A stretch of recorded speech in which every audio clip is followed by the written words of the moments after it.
I realized that it's been 7 years, which is crazy. That's like almost a decade. Almost a decade of dedication to Pony. When I first started doing voices, I never thought that I would share that with anyone, honestly, because I was just kind of doing it for fun.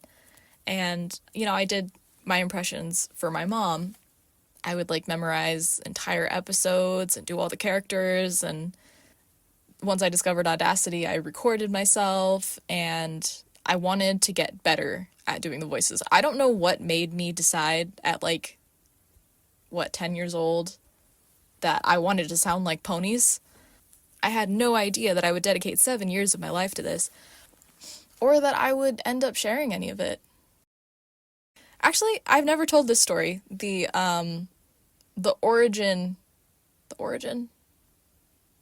inspiration behind the name of my channel, MLP Arts, came from, I guess you could say I was a part of another fandom, the LPS fandom.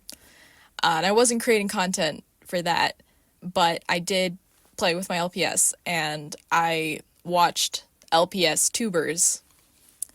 And on LPS tube, usually you have like LPS in your name.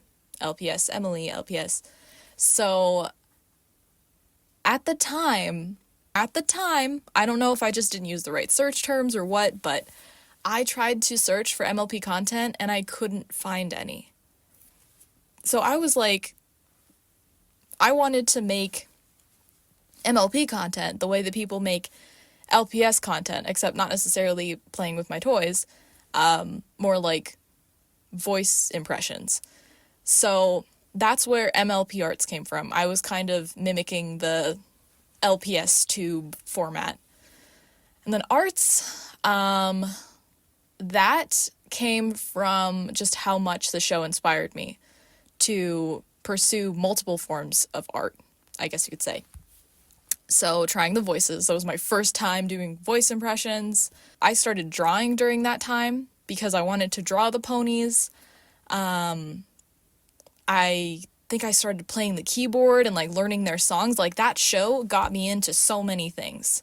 That show, My Little Pony, got me into so many things. My first video on my channel was going to be an original song covered in, I think, all the main 6. And I wanted to make a music video, and it was just way too ambitious, so that never happened, and my first video ended up being just me singing in my closet.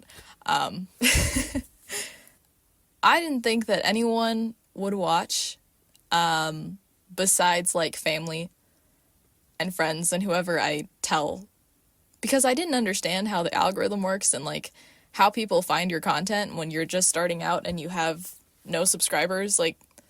How do people find me? I still don't know. I'm a little sad that I don't have more content after 8 years of doing YouTube.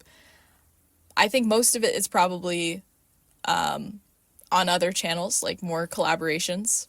I think I've probably had more fun with the collaborations than just recording voice reels and covers for my own channel. But there is more than that.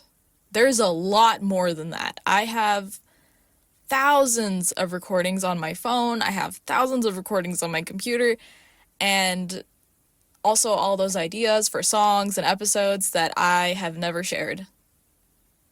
Maybe one day I'll share that. That'd be fun. Maybe I can do some kind of reactions to my old content, recordings from the archives, so you can kind of hear how I started out. If you guys are interested, let me know. I will dig through the archives and pick some stuff out, and we can laugh at it together.